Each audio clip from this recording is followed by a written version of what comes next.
మూడేళ్లుగా scholarship fee reimbursement నిధులను రాష్ట్ర సర్కారు విడుదల చేయడం లేదన్నారు బీసీ సంక్షేమ సంఘ జాతీయ అధ్యక్షుడు ఎంపీఆర్ కృష్ణయ్య.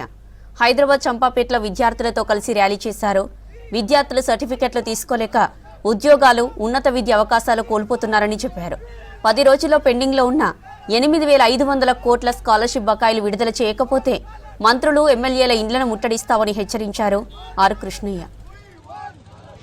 రాష్ట్రంలోని 14 లక్షల మంది విద్యార్థుల యొక్క ఫీజు రియంబర్స్మెంట్ బకాయిలు గత 3 సంవత్సరాలుగా చెల్లించడం లేదు. దీని మూలంగా విద్యార్థులు తీవ్రంగా ఇబ్బందులకు గురవుతున్నారు. ఇప్పటికైనా ప్రభుత్వానికి హెచ్చరిస్తున్నాం, ఫీజుల బకాయిలు చెల్లించకపోతే ఈ ఎన్నికలు కాందడివి ఏ మంత్రిని, ఏ ఎమ్మెల్యేని రోడ్ల మీద తిరగనీయమని చెప్పి హెచ్చరిస్తున్నారు. ఫీజుల బకాయిలు చెల్లించకపోవడం మూలంగా చాలా మంది కోర్సులు అయిపోయిన వాళ్లకు సర్టిఫికెట్లు రావడం లేదు, చదువుతున్న వారికి ఎగ్జామ్కు హాల్ టికెట్లు ఇవ్వడం లేదు.